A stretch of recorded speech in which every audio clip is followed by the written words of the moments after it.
Em alguns dos templos mais antigos da Terra Sagrada, arqueólogos estão descobrindo pistas tentadoras de que Deus não estava sozinho.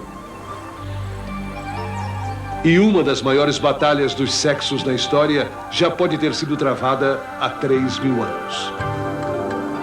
Sou John Rhys Davies. Venha comigo explorar o mistério da deusa proibida a seguir em arqueologia.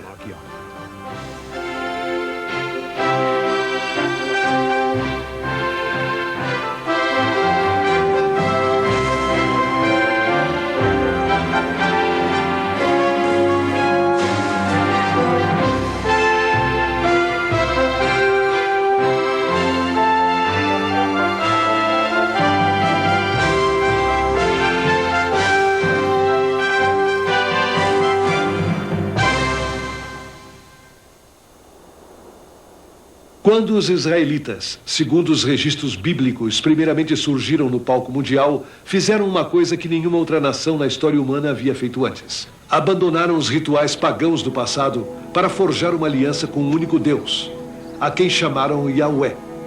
E o Senhor disse: "Não terás outros deuses além de mim." Antes disso, os antigos adoravam uma diversidade de entidades, entre elas a deusa mãe, o símbolo quintessencial da vida e da fertilidade. Foi a deusa-mãe derrotada pelo Deus de Israel, como a Torá sugere. Ou como algumas feministas alegam, os editores da Bíblia, que eram padres masculinos, simplesmente tentaram apagá-la dos seus textos sagrados.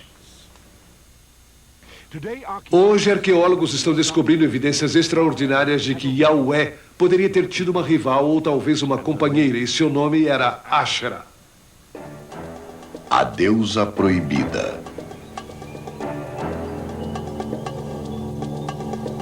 Durante as últimas 2 décadas, o arqueólogo americano Bill Dever tem procurado restituir Asherah, a deusa mulher da antiga Canaã, a seu lugar de direito na antiga religião de Israel. Asherah era venerada aqui junto com Yahweh, a entidade masculina proeminente do antigo Israel. A Torá nos dá uma noção idealista de que havia apenas uma única entidade, porém na realidade havia mais de 40 referências a Asherah, ou a seu símbolo. Portanto, ela é bem conhecida dos escritores da Bíblia. Deuses pagãos na Terra Sagrada. Bem antes de Yahweh emergir como único Deus de Israel, um panteão de entidades mitológicas, tanto masculinas como femininas, e especialmente pares divinos, controlavam o destino do mundo antigo.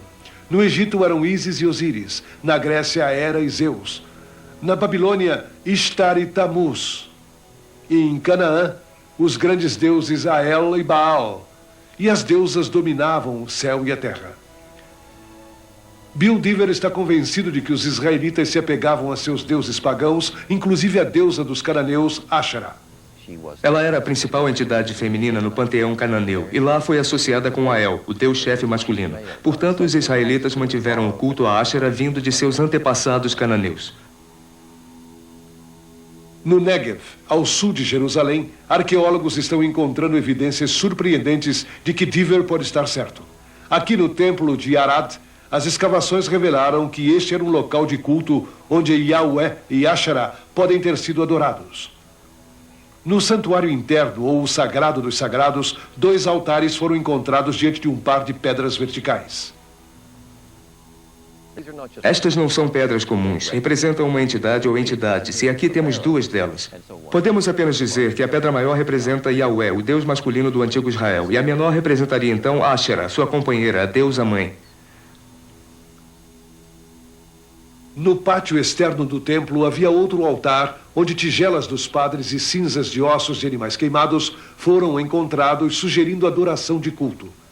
A descoberta de uma irmandade local no campo e os altares incomuns com pedras duplas sugerem que o culto a Asherah pode ter sido bem mais difundido do que qualquer um poderia ter imaginado.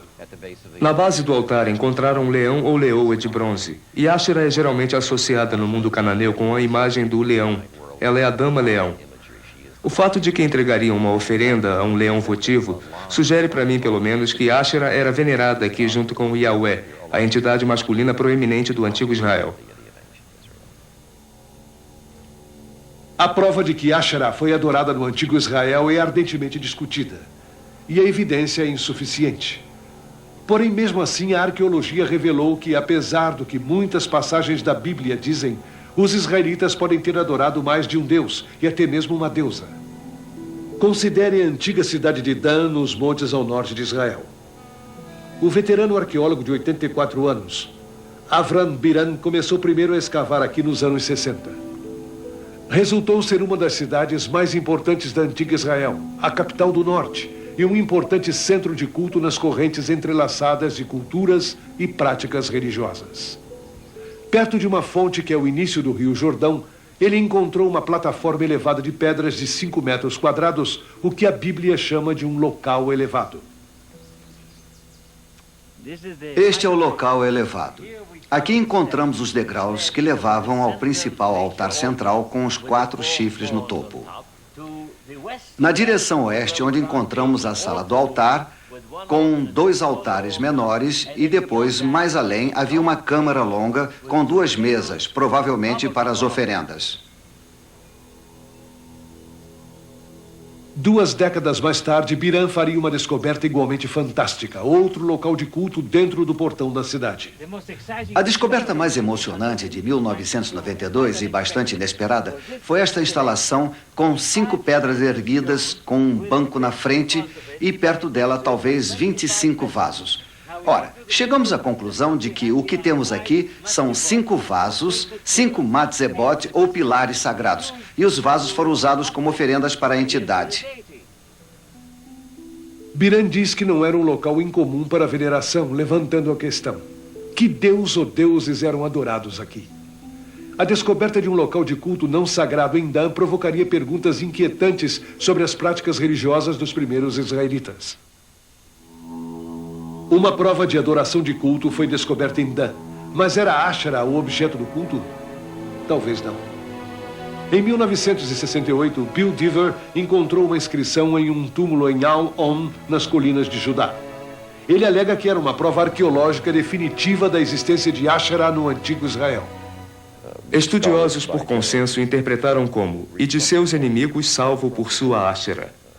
A importância desta inscrição é que pela primeira vez temos um texto hebreu, no qual Asherah, a antiga deusa-mãe de Canaã, é mencionada por seu nome e unida a Yahweh, o Deus de Israel, em um contexto de bênção. Uma década mais tarde, outra inscrição foi encontrada em uma jarra de pedra em um pequeno santuário em Kuntilet Airud, ao leste do Sinai. Esta é uma inscrição hebraica que se relaciona com as bênçãos. E na última parte vemos aqui: que X seja abençoado por Yahweh de Samaria e por sua Asherah. Bill Dever, um grande amigo meu, acredita que são Yahweh e sua Asherah, o que significaria que Yahweh tinha uma companheira. Não é tão simples assim. Carol Myers passou mais de uma década explorando as vidas das mulheres no mundo bíblico. Uma autoridade neste assunto geralmente esquecido, ela tem uma visão contrária de Dever. As inscrições poderiam estar dizendo também que esta é a entidade de um local chamado Samaria, ou Asherah poderia não se referir a uma entidade feminina, mas poderia se referir a um símbolo de uma entidade. Porém, Dever insiste que Asherah era uma verdadeira deusa. Notem a figura feminina sentada meio desnuda. Ela está num trono de leão do tipo reservado apenas às entidades e à realeza. Quem é ela, nossa dama de Airut? Tenho discutido que aqui temos uma representação real de Asherah, a deusa-mãe da antiga Canaã, adotada em Israel e concebida como a companheira de Yahweh. Por que não vemos o poder na realidade da influência do culto de Asherah no antigo Israel? Carol Myers acredita que os antigos israelitas consideravam Asherah um símbolo de renovação e fertilidade, não como uma deusa. E mais tarde, eles incorporaram seus atributos em uma única entidade, Yahweh.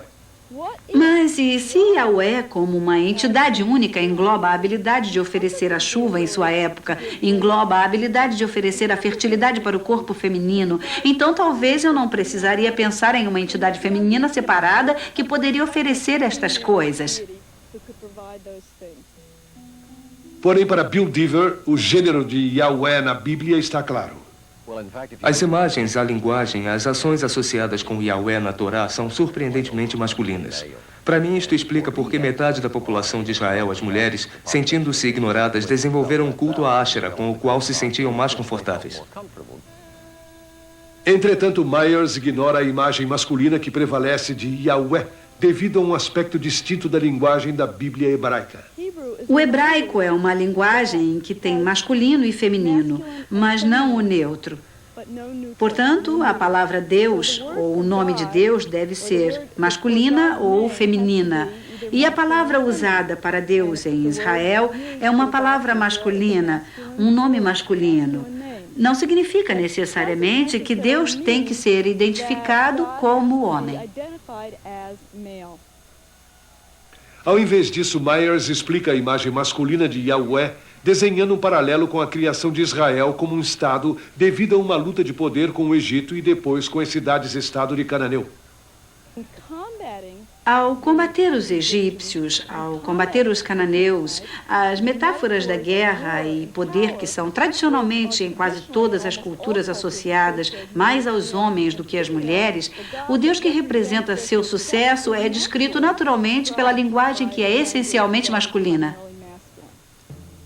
A discussão eventualmente chega a um ponto. Era Deus sexual? O transcendente versus o material. Novamente, Myers e Deaver discordam. Você tem Deus com mãos e dedos, tem Deus com rosto, tem Deus com olhos, com uma cabeça, com costas. Mas o que é fascinante sobre estas imagens de corpo para Deus é que parecem se deter na cintura, apesar de ter um pé aqui e ali para Deus. Mas não há um sentido de genitália relacionado a Deus. Alguns estudiosos acreditam que não se deveria atribuir a ideia de sexo a Deus, mas acho que isso é uma tentativa moderna ocidental de espiritualizar Deus, anestesiá-lo de certa forma. De fato, Deus na Torá é bastante vigoroso e rigidamente masculino. Deus era tanto masculino como feminino, nem masculino nem feminino, acima do masculino e feminino, e Yahweh compilava os dois. Ao invés de tentar negar a ideia da sexualidade de Deus, por que não reconhecer o poder da sexualidade, que é parte do poder da natureza e, portanto, de Deus, e celebrá-la? Asherah e Yahweh, como um par, deveriam representar algum tipo de par divino que promove a fertilidade através de sua união. Não está aqui nas inscrições em textos extra-bíblicos ou qualquer texto bíblico. or in any biblical text.